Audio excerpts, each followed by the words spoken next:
Sure. Just want to welcome members, staff, and Dana board members. I'm going to be leading the meeting today as vice chair. Kathleen Hawkins is on vacation. We miss her. She's done a great job with us. What I'll do is I'll take you through and give you a brief overview of the agenda. Before I do that, we'll do a little housekeeping here just quickly. Kindly mute your phone or microphone while they're speaking, and we will be recording the session. And the chat feature at the bottom permits you to ask questions. That's right here on the slide too. With that, I call the meeting to order. Want to bring up the agenda to take a look at. We'll do introductions. We'll do election results for Board of Directors of Dana. Recognition of departing board members. Dana 2024 financial results. End of legislation session and implications. Dana in the future, and member questions.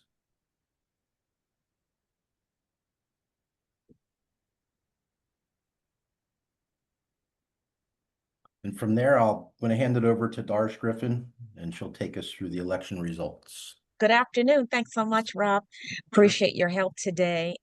Thank you to Dana members for voting on the proposed slate for the terms 2025 through 2028.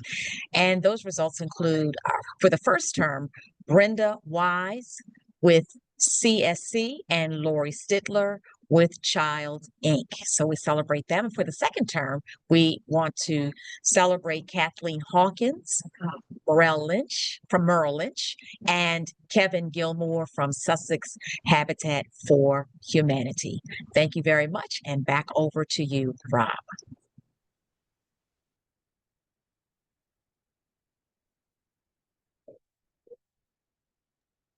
You're on mute, Rob.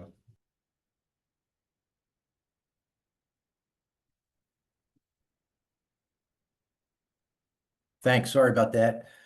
I want to thank all the Dana board members for all their hard work, especially call out to those who are on the Zoom. I'd like to also recognize their leadership and guidance to the Dana team, especially as it relates to the rapidly changing policy landscape. My own experience with this has been kind of threefold here. So the dedication to our mission I've witnessed and I admire, and it's just a privilege to be part of the team and to work with these folks. Number two, they're incredibly responsive. They care about the mission, they care about our membership, and they really take time to focus on that and to be engaged. And they're transparent and they're forthright around various critical issues, and I found that to be a great help in working with this team.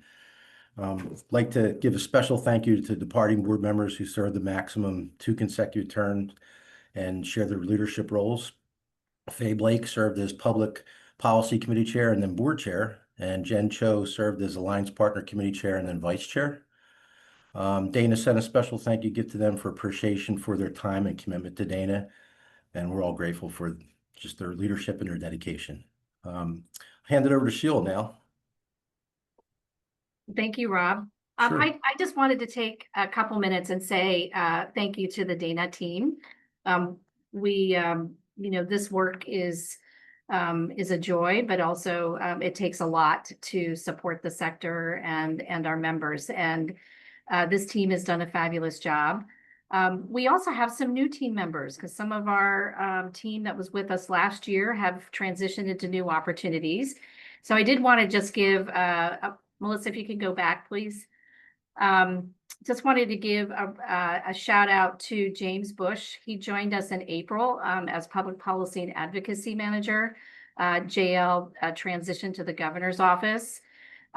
Terry Votary has joined us as Program Director and our Accelerator Navigator. And Terry is taking over the role that Dan Davis had. He transitioned to running the Brain Injury Association of Delaware. And Drew Voltoro has joined us as Vice President of Marketing Communications. You might have noticed that we've had some great messaging out there, and Drew has been engaging with our members to help tell the story, and you'll see a little bit of that today. I also just want to give a shout out to Hannah Kamani, who, as you know, has been Dana's engagement manager, and we are thrilled to announce that she has stepped into a new role at Dana as our Director of Development. And Mel Carney is also stepping into a new role. She will be starting in a week, a communications associate full-time working with Drew. So the Dana team is evolving and shifting, and we will be, you might have noticed that we've been posting some positions. That's because we're growing.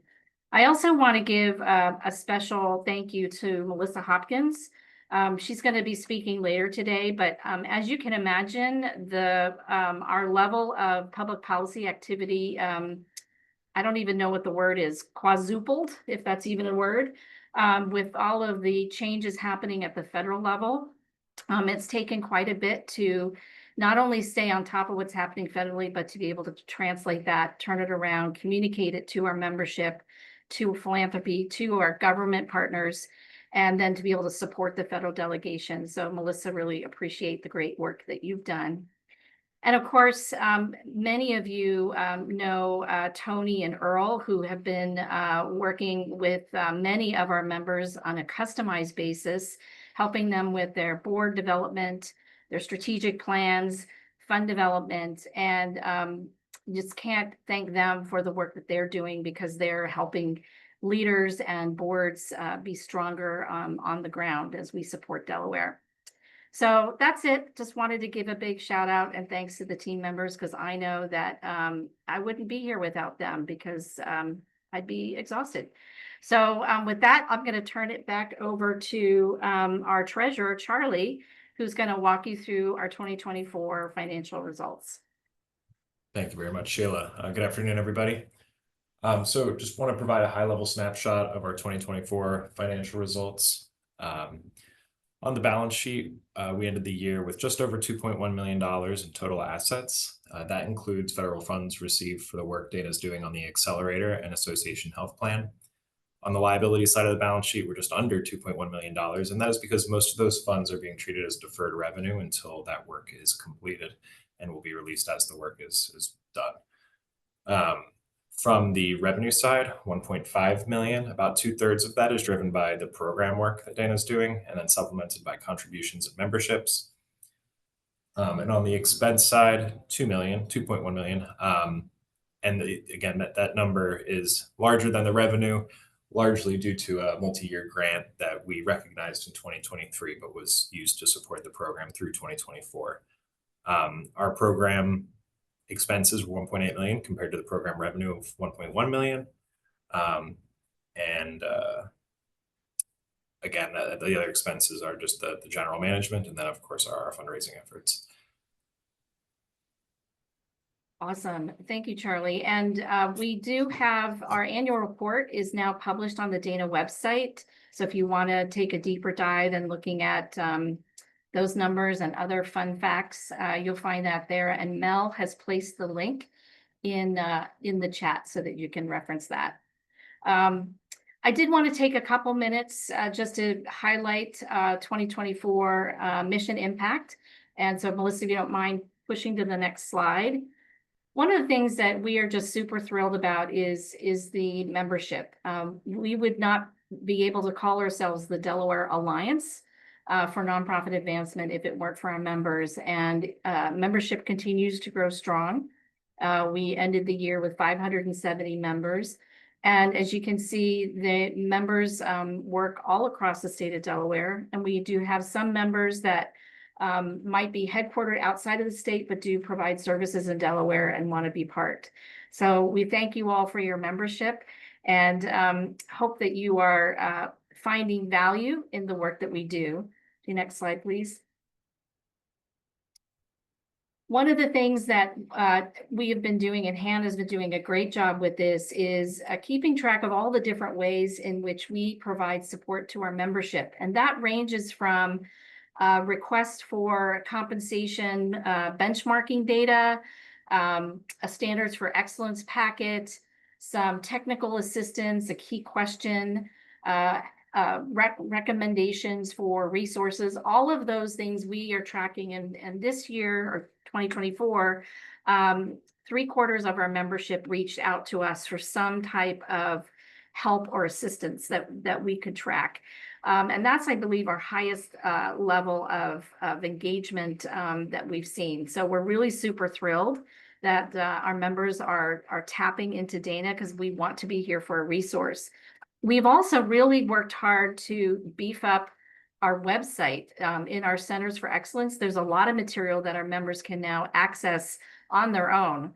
And so just want to remind you that that is a resource, and the team does try to keep that up to date. One of our newest additions was the scenario planning AAA toolkit, which provides a lot of resources to help nonprofits with scenario planning. And soon to be released will be some additional schedules that we're going to be adding to that. Next slide, please.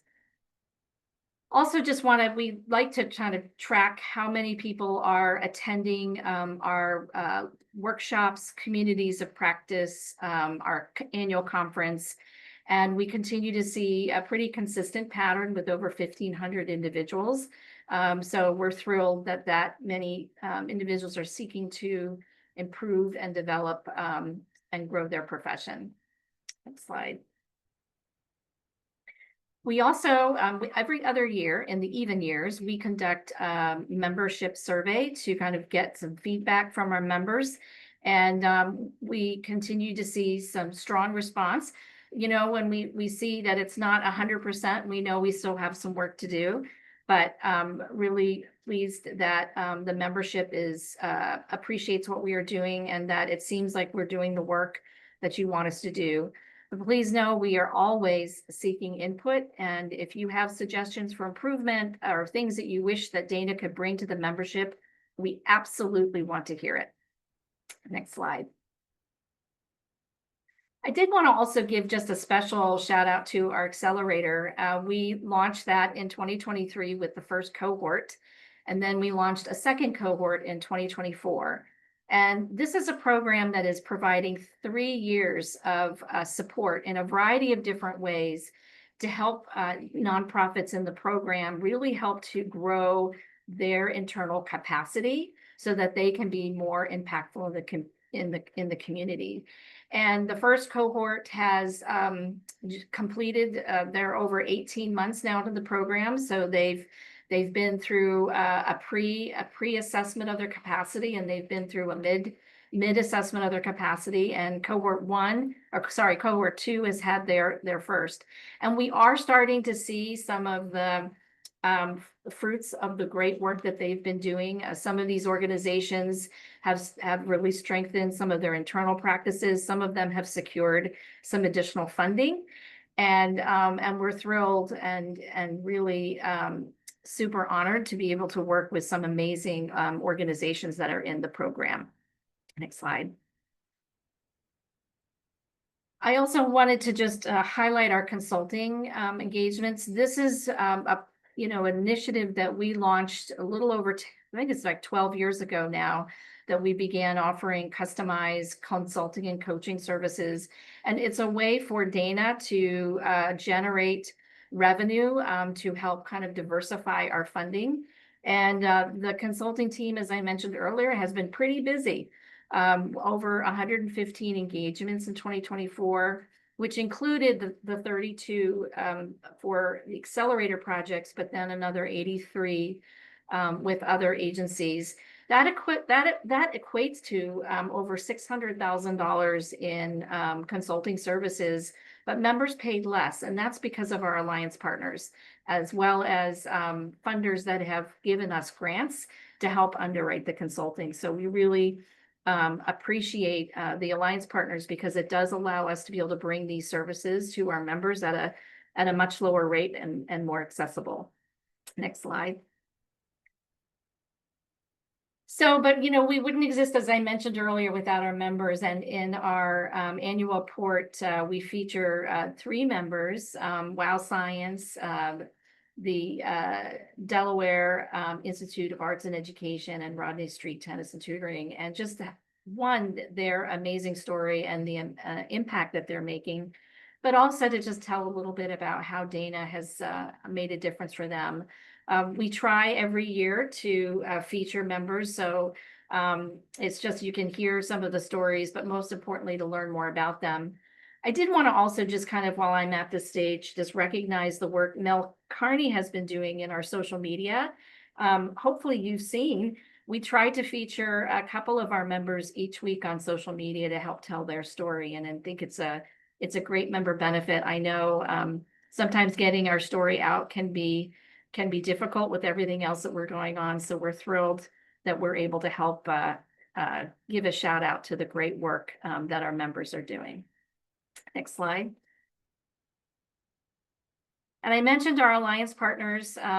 These organizations have been with us, many of them for 15 years or more. These companies and foundations really want to see a strong and impactful nonprofit sector. And by supporting Dana, they know that we are in turn trying to help you. And so we're really grateful for their work and their support. And particularly, as I mentioned earlier, it allows us to be able to do the many different services that we provide at no cost or sometimes at a discounted rate. And one of those key areas that we focus on is public policy, and wanted to take some time so that Melissa could give a highlight of what's happening at the federal level, but also how legislative session turned out this year. So with that, Melissa, I'm going to turn it over to you. Great, thank you. So welcome, friends. Thank you so much for taking the time out of your day to join us.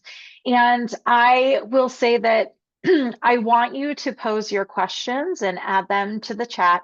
I will do my best to respond to all of them. But as many of you, I can see a lot of faces here who participate regularly in our communities of practice and in our subsector advocacy events.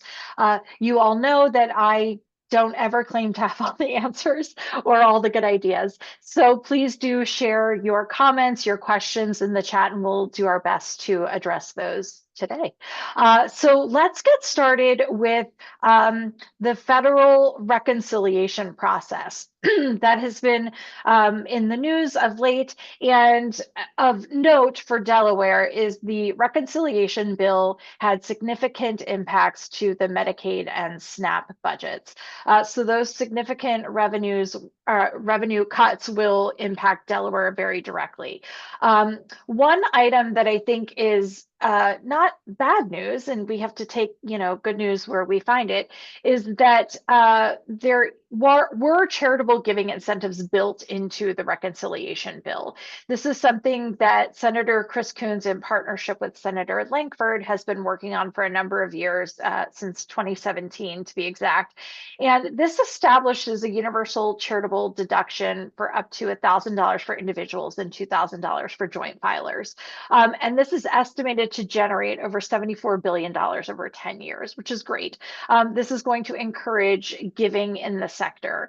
Unfortunately, it wasn't exactly what Senator Coons was hoping for, that he had built into his legislation, but this is a great starting point. Another piece of good news that came from the federal reconciliation process is there was legislation last year, so 2024, that would have given the authority to the Treasury Secretary to revoke tax-exempt status without a process, without any due process for organizations, based on the determination that they were supporting terrorist organizations. Now, this isn't as clear-cut as you would think. And the definition of who is supporting a terrorist organization could have been very broad, including organizations that are doing great work to provide reproductive care, as an example.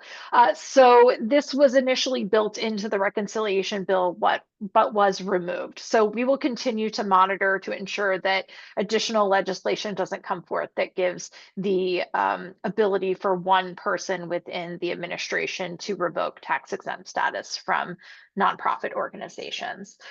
So we're thrilled about that. Now, the fiscal year 26 budget process is underway. So the reconciliation bill was a piece of the puzzle. Currently, well, last week and the week before, the House Appropriations committees were meeting with a focus on this fiscal year 26 funding. So these particular committees have appropriations under their purview. So financial services and general government, interior and the environment, national security and the State Department, and commerce, justice and science. They all started their work to start to understand what the appropriations bills would start to look like and to develop those. However, I will tell you the budget development process is behind schedule as the federal government creates their budget for an October start date. So we will likely see a continuing resolution to maintain funding potentially at a 3% decrease while those negotiations continue. I do think that it's important to just note from a reconciliation process and budget process that these are funds that are looking towards moving forward. So let's talk about the federal rescission update. So for those of you playing along at home or from your office, rescissions are funds that have been appropriated by Congress but have not yet been spent. And because they have not been spent, this is the opportunity, air quotes, to stop the government from spending that money. So we saw, this is like the legal way to cut funding that's already been appropriated by Congress, just as the way to think about it.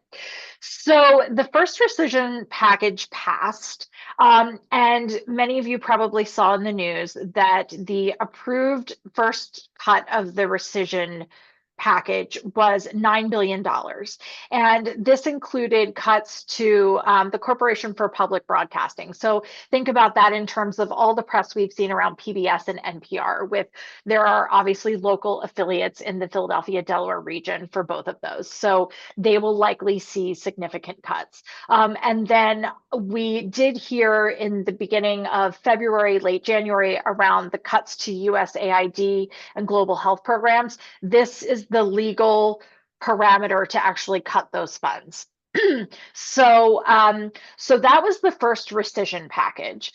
We are looking at a second rescission package coming. That will likely include funds that are funding the federal Department of Education, but many of those federal education funds do work their way into states to fund education programming.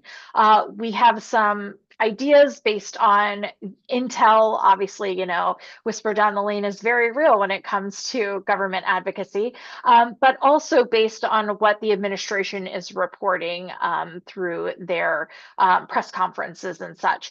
So the problem is that there is a 45-day window where where Congress has to approve or reject these rescission requests coming from the administration. And if they don't act, the rescission just goes into effect because the budget year ends the last day of September in preparation for an October 1 new budget year.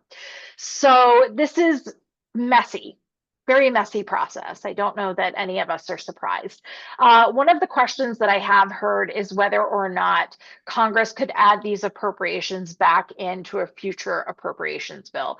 And while they could, it's probably not likely. So while the majority in Congress is in support and is really operating in lockstep with the current administration, it would be a challenge to add that funding back in, particularly around foreign aid funding, public broadcasting. These are not popular funding investments with the administration. So we'll have to see what happens in future years as changes happen in Congress. So I'm going to pause and take a breath and see if there are any questions on rescissions. Okay, so clearly nothing but good news here, right? In terms of policy, so when we're not just talking about money, One thing that many of you have heard me and Sheila talk about is the Johnson Amendment, which is really focused on nonprofit nonpartisanship. So many of you in the nonprofit sector are aware that we, as organizations in the nonprofit sector, cannot endorse candidates. We don't involve ourselves in the politics. We advocate on our issues, but we don't back a candidate or we don't endorse in favor of a candidate who is running for office. And there's good reason for that. It's because the IRS dictates that we can't under the Johnson Amendment.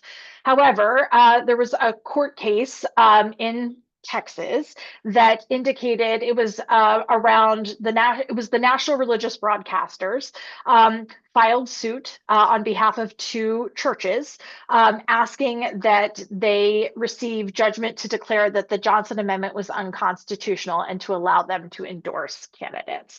So this is now something that the nonprofit sector and we in particular are monitoring to ensure that our organizations are nonpartisan, because it does allow us to be above the politics and just focus on the issues and the people that we are serving. So currently, just to let you know that while this is happening at the federal level, our federal delegation is very much in favor of retaining the Johnson Amendment and ensuring that nonpartisanship remains intact. But we are working on state level legislation for the coming legislative session to ensure that, at least in Delaware, that this is something that the nonprofit sector can continue to be protected from being partisan. So the other interesting issue that I know a number of you are aware of is federal grant certification requirements. So if you are receiving federal dollars, there is a new certification requirement that is coming from some federal agencies that require you to affirm compliance with executive orders, current and future. And I don't know if your crystal ball is working well, mine is not. And so we don't really know what's coming.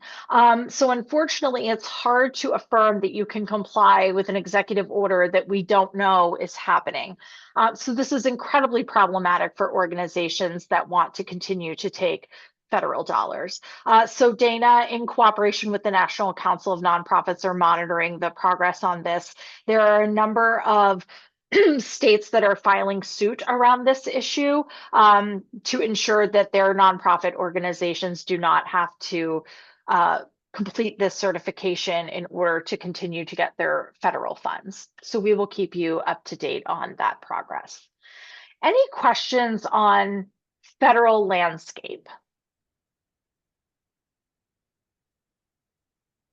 Great. Quiet bunch. So here in the state, we are busy. So we are advancing a number of priorities on behalf of the nonprofit sector. We really focused on a number of specific priorities this year. And some of that was really around relationship building. We have a new governor, a new administration to work with, and that brought in new cabinet secretaries. So there was a lot of getting to know you and how do we work together. We were able to stop a couple of things right in their tracks, which was really great. Specifically, there was donor secrecy legislation that was being promoted, pardon me, that we were able to talk to the proposed sponsor in advance and assure them that this was not something that nonprofits needed nor wanted. They were convinced by a national organization that protecting the privacy, secrecy of donors was in nonprofits' best interest, which it's not. And so the other was around captive audience bill. The intent of the sponsor was really to ensure that employees of organizations would not be forced to sit in a room and be lectured to about the priorities of their employer from a political perspective.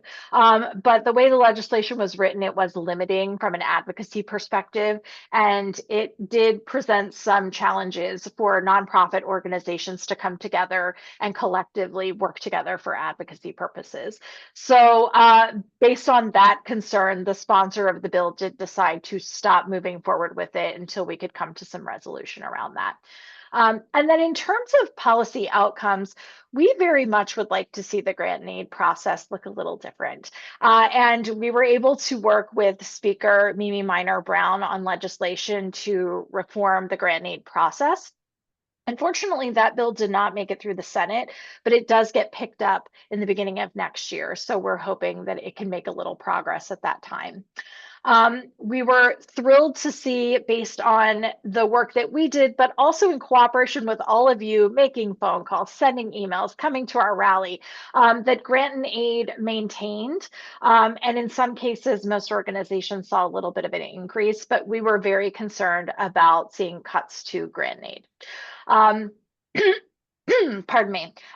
Two major workforce development initiatives just to be aware of. One is that we supported a piece of legislation that requires organizations, when they are posting a position and they have more than 25 employees, to just include a salary range on the job posting. We think that that actually helps with recruitment for the nonprofit sector. And then having Delaware join the Social Work Licensure Compact so that we can recruit social workers to Delaware. That is a very key area where there is a lot of concern and challenges around hiring. And I know some of you can speak to that directly. So we're thrilled that that was passed. Then we were able to advocate for nonprofits to be exempt from a couple of pieces of legislation that would have posed some challenges to those who are working with disabled populations. And then just, we were thrilled to see that the Office of the Inspector General and the Office of Suicide Prevention were created this legislative session. Okay. So grant and aid and the bond bill. So grant and aid was slightly less this year than it was last year, just a smidge. And all of that was one-time spend. So as you know, there's a fluctuation of one-time dollars that are spent in the grant and aid bill. And we just saw less one-time large dollar requests come in this year's grant and aid bill as opposed to last year's. So we did see a restructure of the grant and aid bill, which was really simply to create efficiency and organization for those who are drafting the bill and those who are reviewing the applications. So the new category that was created is economic, housing, and labor.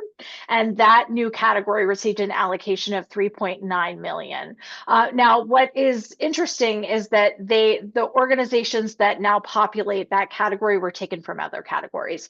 So the net wasn't that big of a difference. So it's just a new way to look at grant and aid. The percentage of the bill dedicated to the nonprofit sector did increase.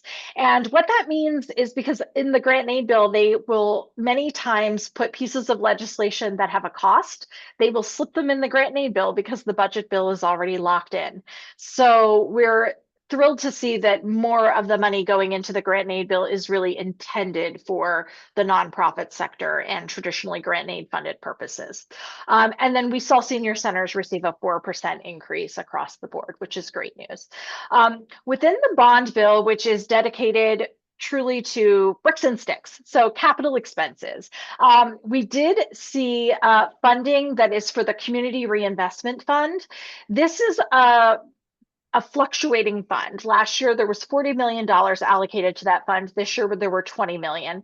It is really, I want you to think about it as money that is left over that they can expend. So it's never a sure thing that community reinvestment funds will be available. This year, they did have $20 million that they were able to allocate. And the folks that applied have been notified now, and the full list of those who received or will receive funding is available at that short link. The actual link on the government website is very long, but you can find it under the Capital Infrastructure Committee on the legislature's website. Lori, I will come to your question in just a minute, so I do see it. So to answer Lori's question around congressionally directed spending, for those of you that don't know, congressionally directed spending was once upon a time referred to as earmarks within the federal budget. So those who were provided or notified that they would be receiving an congressionally directed spending for the fiscal year 25 did not actually receive their funding. And so the intent was to prioritize them in the 26 process. They did run a fiscal year 26 process. The Delaware delegation did ask for applications. They evaluated those applications and prioritized them and submitted. Whether or not those allocations of congressionally directed spending will move up on the priority list as part of the allocation of the budget bill is still an unknown. So Lori, I'm sorry, I know that is not, there was going to be one time in here where I was going to give a completely non-satisfying answer. And this is it. So right now, our congressional delegation is moving forward like it will continue to happen, but there are just a lot of unknowns as they're working through the rescission package. And they are simultaneously going to have to do a continuing resolution because the budget process is running slightly behind schedule. Many unknowns. And so whether or not they prioritize congressionally directed spending remains a complete unknown at this point. But we will watch that and continue to update you as we have more information. Really quickly, and I know we're coming to time for me, I would encourage all of you to join us for our community of practice on public policy. If this is something that interested you. It is more of a discussion, and we do bring in folks to talk about the different topics that are impacting all of us, and we work year round. So just because the legislature's out, this is when most of our work happens. So I would encourage you to join us in those sessions every other Friday. And then please do reach out to either James, who I think had to leave for another meeting. Oh, no, there he is. James Bush or I, if you have questions or would like to be more engaged and you're just not really sure how to plug in, please do come and find us. Thank you so much, Melissa. And again, I'll just take a second to see if anyone has any questions on any of the public policy related topics that Melissa brought forward. I know it's a lot. It is. But that's why we're here, right? To try to help make sense of it. So we did want to take a couple minutes and just talk about the future, and we started with this slide. It's actually, what we shared last year at this time, right? It's just we are operating as a sector in a lot of shifting environment, with a lot of different things that are taking place that, quite frankly, you may feel like it's outside of our control, but it isn't completely, right? Melissa talked about advocacy, public policy. I mean, there are ways in which we can help to influence and shape the systems that we operate in, and that kind of is, we back in December of 2024, the end of the year, the board of directors did adopt a new strategic plan. I shared that at the annual meeting, but I know not everybody was at the annual meeting. So I did want to take just a few seconds to talk about where we landed. And it's really guided by this. Is an acknowledgement that the work that we're doing is important, but we have to also kind of stretch a little bit higher. If you don't mind just flipping to the next slide.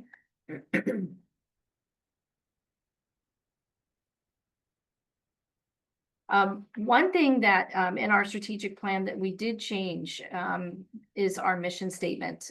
You may be familiar with the statement that we've had in the past, which is to strengthen and enhance and advance the nonprofits and the nonprofit sector. And certainly that is very important. But as we step back and really reflected on what is it that we feel that we are uniquely positioned to do to help support and strengthen that sector, is really to look at how we can shape and advance the systems and the conditions that empower nonprofits to be impactful here in Delaware. And that is not just at the sector level, right? It also means the broader system. So flip to the next slide.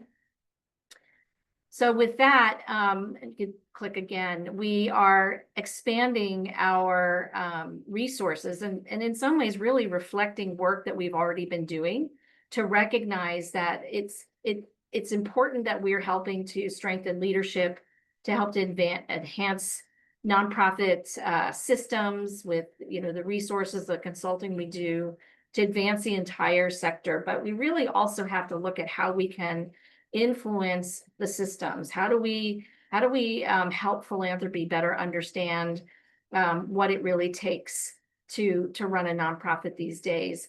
You know, Melissa talked a lot about the regulatory environment and how do we get ahead of that? How do we help inform policymakers before they come out with their ideas for legislation to really ensure that we are tackling that? How do we we talk a lot about contract reform. That's another example of really starting to focus on those systemic issues that get in the way of how for us to be able to do really good work.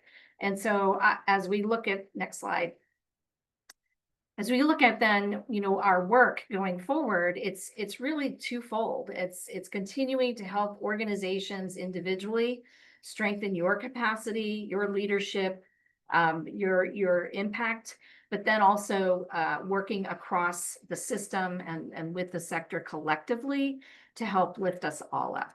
Next slide.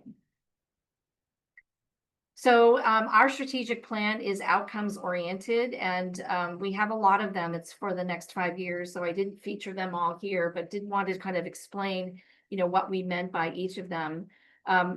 Continuing to develop leadership competence and confidence within the organizations, particularly as we're seeing more and more new leaders come into those roles. I can attest being an executive director can be a lonely job. So how do we help support leaders and boards of directors so that they have the tools and resources they need? Supporting the efficacy, integrity, and sustainability of nonprofit operations and infrastructure. The recent scenario planning resources is a great example of how we're continuing to evolve. We also are starting to bring forward different resources that we're discovering around artificial intelligence. We featured 2 sessions at our conference. Just recently, we partnered on an AI jam session. So we know that that's going to be part of our future, and we'll do our best to help share those resources. And we got a bit of a leg up because Patrick Callahan, who's the CEO of Tech Impact, is on the board. So we have some in-house expertise to kind of help guide us as we're exploring that new landscape. And then our work continuing to advance a healthy sector, and that includes bringing you together, our communities of practice, our annual conference, our member meet and greets. I always find it so energizing when we get together with members and they connect with each other. We learn so much from each other, and we also find new opportunities to partner. And then I've already mentioned this added area of emphasis around promoting and influencing conditions that lead to a healthy, community-focused nonprofit sector. Next slide. So what that means for our work, you can just click it 3 times. It's really about how we're allocating our resources. I mentioned that we brought Drew on as Vice President of Marketing Communications, and Mel is moving into communications. We recognize that a large part of the work of influencing systems change is around communications and messaging. And it's not just our messaging, it's messaging for you as well. And so how do we help you get your word out? How do we help tell those stories so that we can really show the impact of the work that we do? But the other is also, how do we tackle these barriers, these things that really drag us down so that we can't actually get our work done because we're so bogged down through complexity. One of the words that is used a lot is the administrative burden around trying to source resources. And particularly, how can we help identify ways? Maybe we can't reduce costs for folks, but how do we stabilize costs so that they don't continue to rise? And one of those areas that we've been trying to solve for is health insurance. Go to the next slide. And Charlie mentioned this earlier on, that we were a beneficiary of some ARPA funds to launch an association health plan. And we were super excited about it, charged, and got through about 6 months, and then found out that we kind of hit a wall because the approach that we wanted to use, the regulations were structured in such a way that no insurance provider would felt that they could work within those regulations. And so we took a step back and said, is there another way? And I'm happy to share that we have made some progress.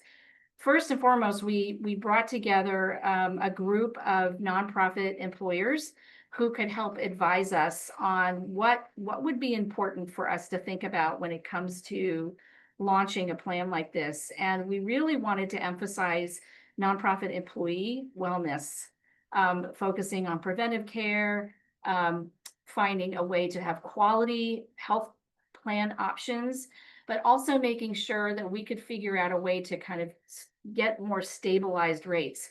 Some organizations are seeing double digit, we're talking about 15-20% rate increases year over year. We heard about how the state of Delaware had like a 20-some% rate increase. We wanted to find a solution that could perhaps keep our rates below that 10% year over year increases. And so if you click again, Melissa, we have found a solution. We are about ready. I'm holding my breath here, but we've had some preliminary conversations with the Department of Insurance, and they are very positive. And our goal is to apply for our health insurance application by the end of this month. And we are super psyched. We contracted with a broker firm that has specialized in structuring these type of arrangements in other states, and also is very well known by the Department of Insurance. In fact, when we had our first meeting earlier this year with the folks at DOI, they were at the exact same conference, sitting in the same room with our consulting partners. So it's really been super helpful to have such knowledgeable expertise in helping us to structure this plan. I can share with you that insurance is a very complex and highly regulated industry, and I know enough to be dangerous, but also thrilled that I think we have found a solution. And so with that, we hope to be able to open enrollment for we'll call it a soft opening in the fall, with January 1 kind of being the real launch date. We, certainly it's not done until it's done. So I'm not going to commit to anything until the Department of Insurance actually says we've got the application. And then we will certainly be rolling this out. I do want to say that our original intent was that any nonprofit employer would be able to participate in this plan if they're a member of Dana. Starting off, we do have to limit the introducing, or what I'll call it, the early adopters of the plan have to be employers that can enroll 10 or more. And that's really a condition that's based upon the insurance underwriter that we're partnering with. But we see that as a short term. We hope that as we add more participants into the program, we'll be able to then open it up to smaller employers as well. Next slide. So that's really where a lot of our focus has been. And then I did want to just call out some upcoming special learning sessions that we have. I mentioned earlier that we introduced the scenario planning toolkit back in May. And one of the feedbacks we heard from folks is like, this is great, it's wonderful, all these resources, but actually we could use some help with somebody to kind of facilitate and help walk us through this. And so that's what we're offering in mid-August and then in early September. The first session would be designed to help organizations really think through what the implications are for some of these things that are coming down the pike, how that could impact the organizations, but also the financial modeling implications. So we're doing these in person so that we'd have facilitators available to work with organizations on this. And then the second session is really working on the strategy component. So again, having facilitators there to help unpack what strategy opportunities there are, but then also how do you use those financial resources that we provided so that you could actually model what those programs look like. So we hope that can assist those who feel that they could use a little extra help in really thinking through the potential impacts of the changes that are happening in our landscape.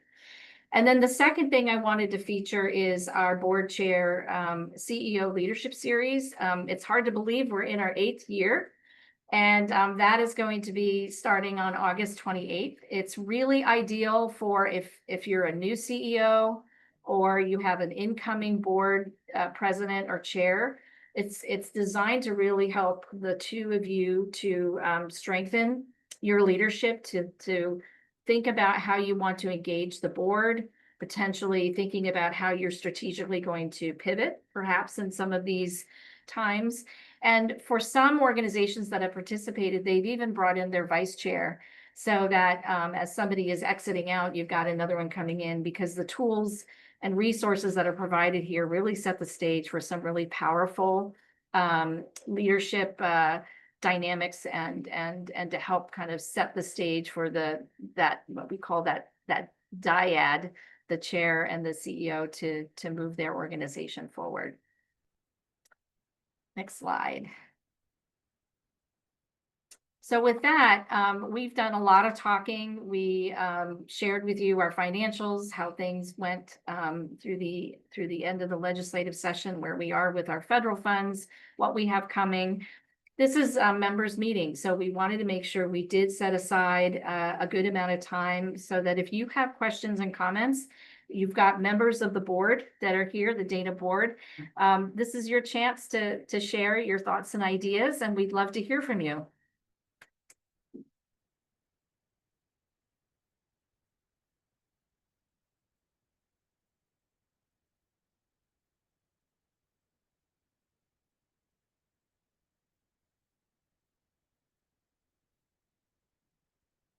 Well, if no one's talking, I'd like to say outstanding. I mean, this is an incredible effort, and I love being part of your association. Have to put myself on camera here in the office.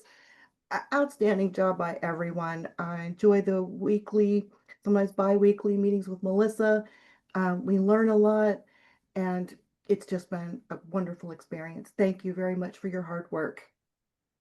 Thank you, Janine. Really appreciate that.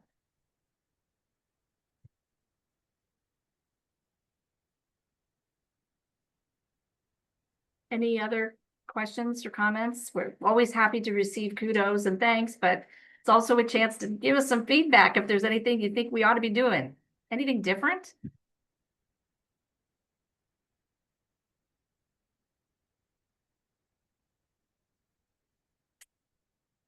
All right then. Well, one of the treasures that we all try to hold on to is time. And so I can give that gift to you today. We did set aside time for Q&A, but if there are no questions, I'll turn the meeting back over to our Vice Chair, Rob McCreary, and you can have your final words and close out the meeting. Thanks, Sheila. I appreciate that. I just want to thank Sheila and the team, and thanks to our Dana members for sharing your time with us today, for making an investment in Dana and really an investment in your own organizations. Drew will be issuing a press release later in the week with the board their election results. Wanted to let everybody know that. And just wish everybody a terrific week and weekend. And again, really appreciate your time that you shared with us today. Thank you, Rob. Thank you, everybody. And have a great rest of the week. Take care. Thanks, everybody.